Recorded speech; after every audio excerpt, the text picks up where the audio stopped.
Welcome to Awesome Om Santi English Medium School. Good morning, children. Today we are going to learn about soil, chapter number 9, part 2. Absorption of water by the soil.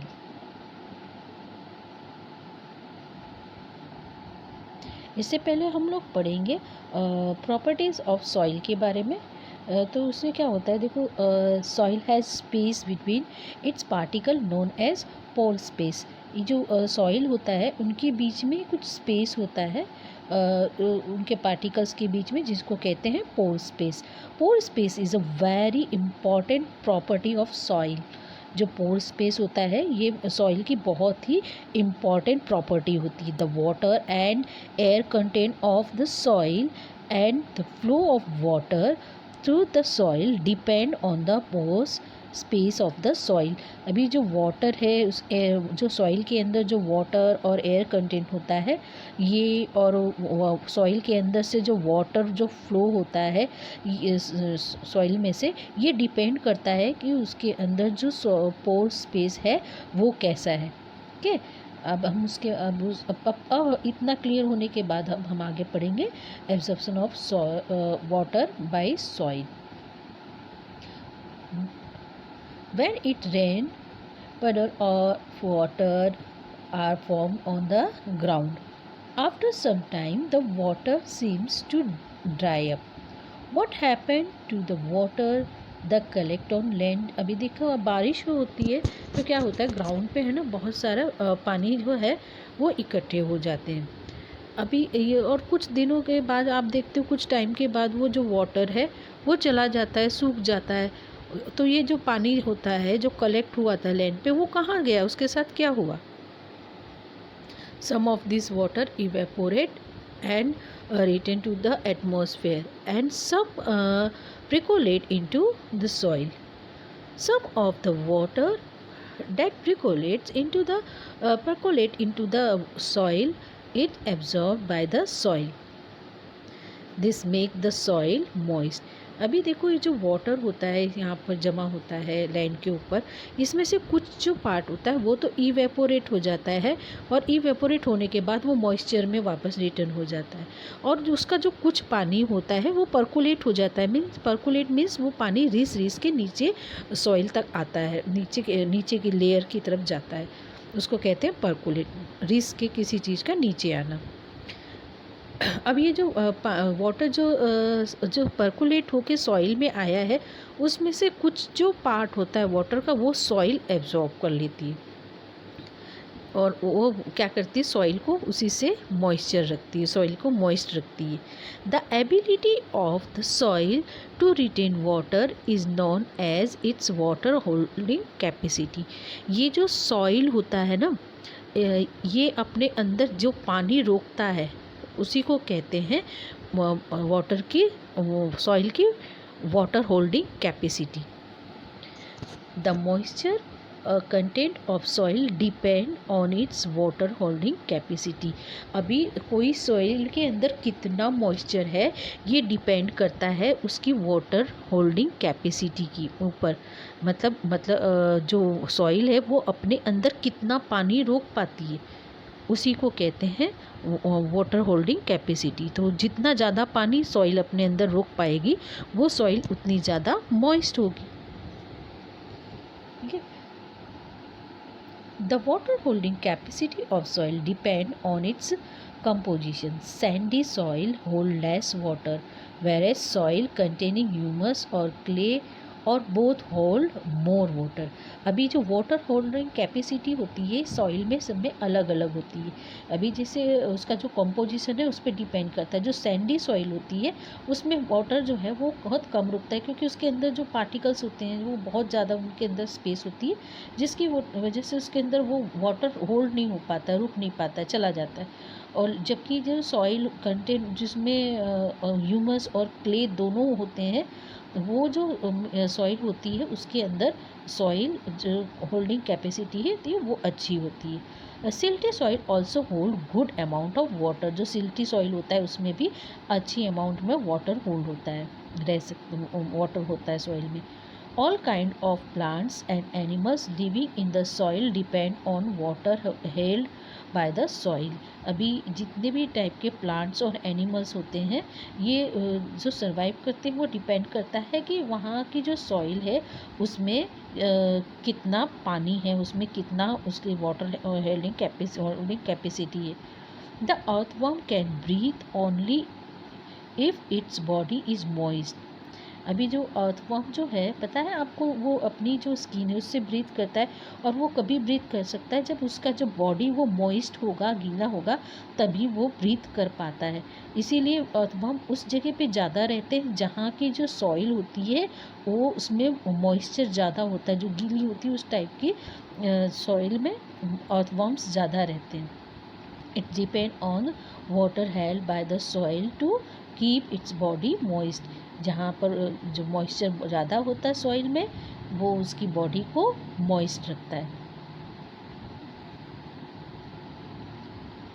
The root of the plants absorb water held by the soil. यहाँ तक कि जो plants होती है उसकी root भी जो water absorb करती है वो भी जहाँ मॉइस्चर वाली जो ज़मीन होती है वहाँ से ही वाटर कंटेंट उसको भी उसी सॉइल से मिलता है. Soil hold air. अभी आपने पढ़ा कि सॉइल होल्ड वाटर. अब सॉइल में एयर भी होल्ड होता है. The space between soil particle is filled with air which is used by the soil organisms. The root of plants to use air from the soil to stay healthy. If the roots are deprived of air, the plants die. Land which get waterlogged do not contain air.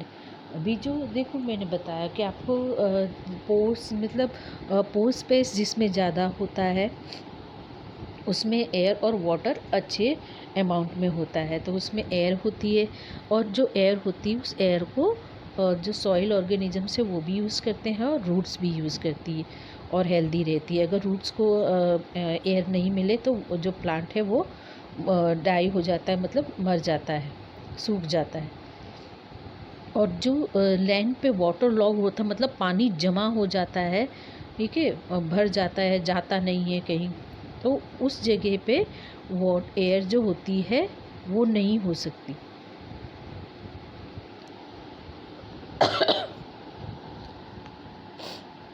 क्योंकि air की जगह फिर water चला जाता है, air उसमें नहीं रहती है ऐसी सॉइल में.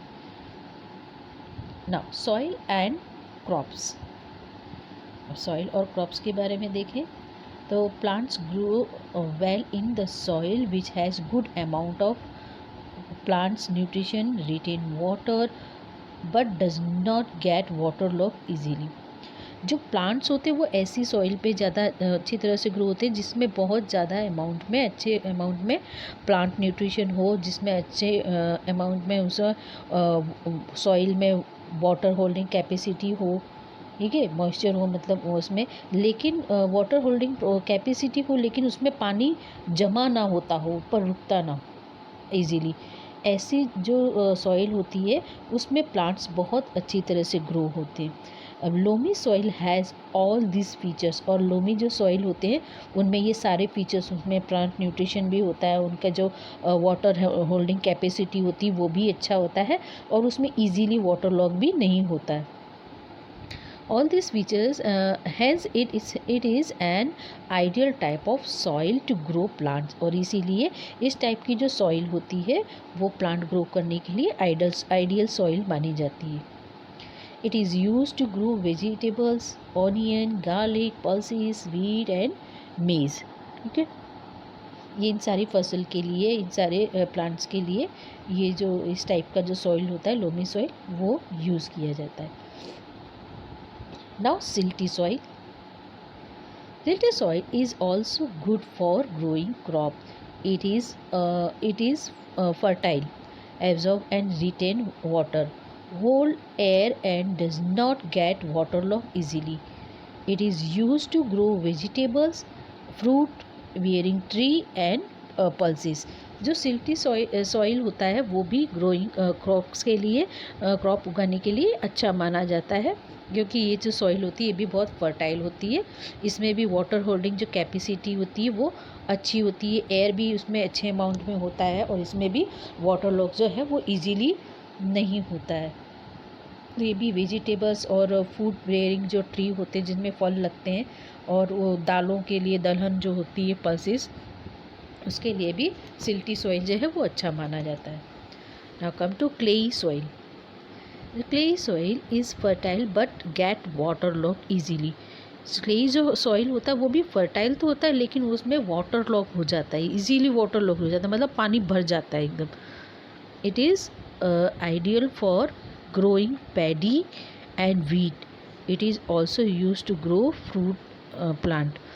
ये जो इस तरह का जो सॉइल होता है ये उन फसल के लिए बहुत ज़्यादा अच्छा होता है जिसको बहुत ज़्यादा पानी चाहिए, क्योंकि ये ऐसी ज़मीन, ऐसी जो सॉइल होती है ये अपने अंदर काफ़ी, मतलब ऊपर की सतह में उसके काफ़ी दिनों तक पानी भरा रहता है। इजीली वो उसका जो वाटर है वो परकोलेट नहीं होता है, नीचे नहीं जाता है। तो इसकी जो वाटर लॉक की वजह से इसको, उसके अंदर वही प्लांट्स या वही क्रॉप्स होते हैं जिनमें बहुत ज़्यादा पानी, जैसे कि पैडी मीन्स जो धान होता है जिसमें से राइस निकलता है वो, और वीट जो होता है, इस टाइप के जो प्लांट्स होते हैं, फसल जो होती है, क्रॉप्स, वही यहाँ पर ग्रो होते हैं। जो फ्रूट ट्रीज़ होते हैं वो ग्रो हो सकते हैं। Different part of our country have different type of soil. The climate too is not the same in all part of country. Some part are warm and heavy plenty of rain. Some have not. Some have hot and dry climate, and some part have cold climate. Rainfall to vary from region to region. अभी देखो हमारे country के अलग अलग different part में जो soil होती है वो भी अलग अलग होती है। सब जगह की सॉइल एक जैसी नहीं होती, क्योंकि हमारे यहाँ का जो क्लाइमेट होता है वो भी सब जगह एक जैसा नहीं होता है। इसीलिए हमारे यहाँ पर जो सॉइल होती है वो भी सब जगह की एक जैसी नहीं होती। कहीं का जो वेदर होता है वो वार्म होता है, कहीं बहुत ज़्यादा बारिश होती है, तो कहीं का जो वेदर होता है एकदम हॉट और ड्राई क्लाइमेट होता है, ठीक है। कहीं बहुत ज़्यादा कोल्ड क्लाइमेट होता है, कहीं रेनफॉल भी जो होती है वो सब जगह अलग अलग होती है। आपने देखा ही होगा कि अभी जब न्यूज़ सुनते हो तो कहीं बहुत ज़्यादा बारिश होती है तो कहीं एकदम सूखा पड़ जाता है, बारिश ही नहीं होती। तो रीजन टू रीजन जो क्लाइमेट होता है वो चेंज होता है, इसकी वजह से सॉइल भी जो होती है वो रीजन टू रीजन वो चेंज होती रहती है। The climate factors such as rainfall, temperature and type of soil of a region determine the type of crop that can be grow in the region. अभी जो क्लाइमेट में जो factors होते हैं वो रेनफॉल होता है, टेम्परेचर होता है और टाइप ऑफ सॉइल होता है, ठीक है। अभी और ये इसकी वजह से जो अलग अलग रीजन में जो क्रॉप्स होती है ये भी अलग अलग रह जाती है।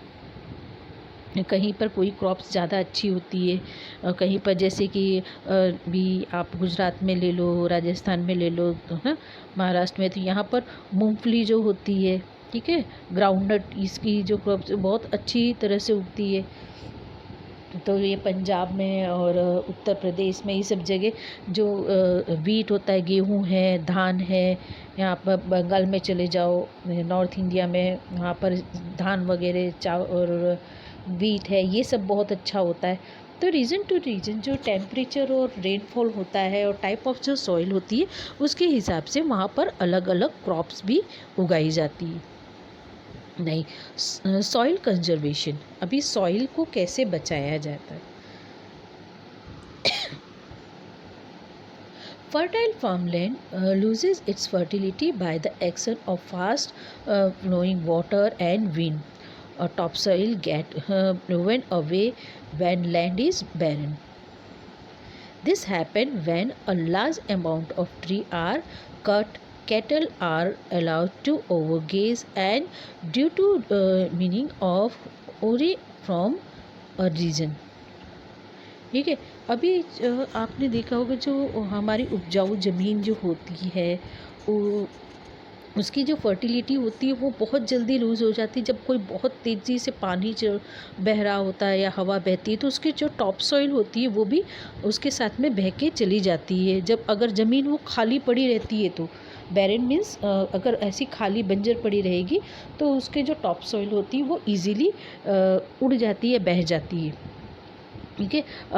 अगर वहाँ से प्लांट काटे जाएँ और जो कैटल्स हैं उनको ओवर गेजिंग करने दिया, उनको चारा चरने दिया जाएगा बहुत ज़्यादा, तो उससे क्या होगा, ये जो सॉइल होती है वो खाली ज़मीन जो है वो बिल्कुल खाली हो जाएगी।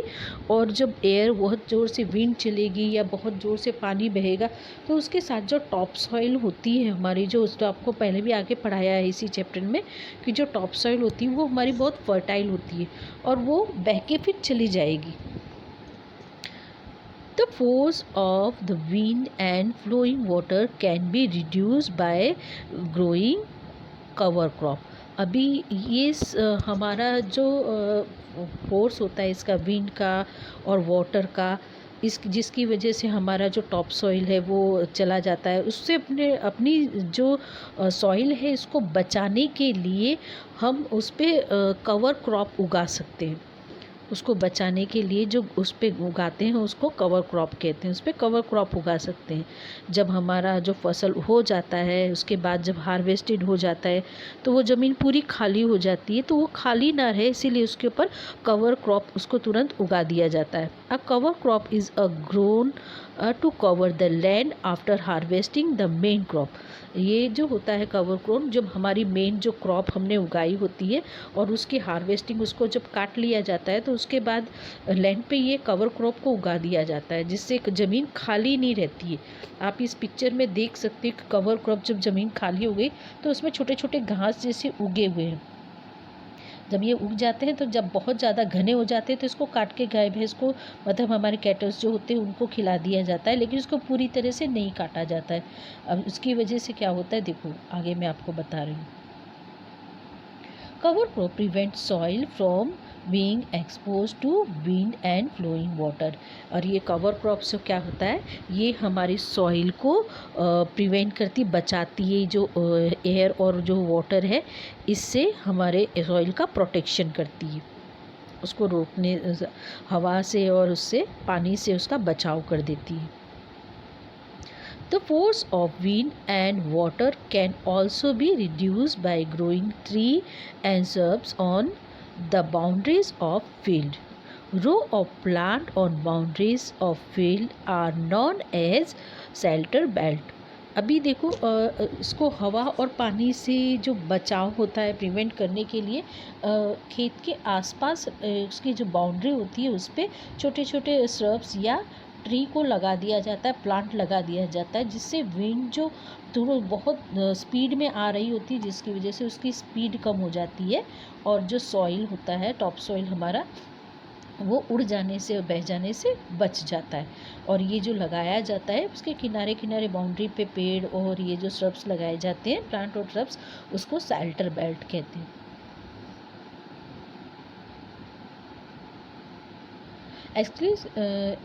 Excessive use of chemical fertilizers reduce the fertility of the soil. ये जो केमिकल फर्टिलाइजर्स को जो ज़्यादा यूज़ करते हैं वो हमारी सॉइल की फर्टिलिटी को धीरे धीरे ख़त्म कर देती है। Its make the soil hard and less porous. ये हमारी सॉइल को हार्ड और कम पोरस वाली, मतलब उसके अंदर की जो स्पेस होती है उसको कम कर देती है। It also kill soil organism which keep the soil fertile. और जो केमिकल वाला जो फर्टिलाइज़र जो हमारे खेतों में डाला जाता है उससे जो सॉइल ऑर्गेनिजम्स होते हैं वो मर जाते हैं, और ये सॉइल ऑर्गेनिजम्स होते हैं वो हमारे सॉइल को और फर्टाइल बनाते हैं। आपको आगे भी चैप्टर्स में पढ़ाया था कि जो सॉइल ऑर्गेनिजम्स होते हैं ये फार्मर के फ्रेंड होते हैं, उनकी सॉइल को फर्टिलिटी बढ़ाने में उनकी हेल्प करते हैं। The effect of chemical fertilizers can be reduced by frequently using compost, a natural fertilizer made out of plant and animal waste। अब ये केमिकल फर्टिलाइजर्स जो है इसका जो साइड इफ़ेक्ट है इसको कम करने के लिए हम अपने खेतों में जो नेचुरल फर्टिलाइजर्स होता है, जो कंपोस्ट होता है, मतलब जो अर्थवॉर्म से बनाया जाता है, और ये जो प्लांट और एनिमल का जो वेस्टेज होता है, इससे जो नेचुरल फर्टिलाइज़र रेडी होता है उसे अपने खेतों में यूज़ करना चाहिए, अपने ज़मीन में, सॉइल में डालना चाहिए। Compost improve the quality of soil, और ये जो कंपोस्ट होता है ये हमारी जो सॉइल होती है इसको इम्प्रूव करता है, उसकी क्वालिटी को इम्प्रूव करता है, उसकी फर्टिलिटी को बढ़ाता है। Its loose in the soil and have the air and water to move more freely. और ये जो कंपोस्ट होता है तो उसके वजह से इसमें अर्थवॉर्म होते हैं, तो वो क्या होता है, वो एक कैनल जैसी बना देते हैं सॉइल के अंदर, जिसकी वजह से सॉइल के अंदर जो मिट्टी होती है वो हार्ड जो होती है ना वो थोड़ी लूज़ हो जाती है, और लूज़ होने की वजह से उसके अंदर एयर और वाटर ईज़िली फ्री होके मूव कर सकते हैं। The whole moisture and plant nutrients, उसकी वजह से इसमें मॉइस्चर और प्लांट न्यूट्रिशन बढ़ जाते हैं। It also serve as food for soil organisms which make the soil fertile, और ये जो है वो जो सॉइल ऑर्गेनिजम्स हैं उनको फूड भी मिल जाता है इससे, जिससे सॉइल की जो उनकी सॉइल की फर्टिलिटी बढ़ाते, मतलब फर्टाइल करते हैं उनको। नाउ अभी आपके देखो यहाँ पर पिक्चर में दिख रहा है in class. Answer the following question. Now you have to write the answer in your notebook. What are postscape? ये भी मैंने आपको स्पेस बताया था, व्हाट आर पोस्ट स्पेस। अभी आपको मैंने जब चेस को एक्सप्लेन करी थी तभी आपको समझाया था कि पोस्ट स्पेस क्या होता है। ठीक है, सॉइल के जो पार्टिकल्स के बीच में जो स्पेस होता है उसको कहते हैं pore spaces. Now differentiate between cover crop and shelter bed. अभी मैंने इसी स्लाइड में आपको कवर क्रॉप्स और शेल्टर बेड के बारे में भी बताया है। What quality must a soil have for plant to grow well. ठीक है, अभी कौन कौन सी सॉइल के अंदर कौन सी क्वालिटीज़ जो है वो होनी चाहिए प्लांट को अच्छी तरह से ग्रो होने के लिए। तो ये इसके सारे आंसर आपको अपनी नोटबुक में लिखना है। हेलो, आई होप आपको ये चैप्टर अच्छी तरह से समझ में आ गया होगा। Okay, see you in next chapter. Till then, bye bye and take care.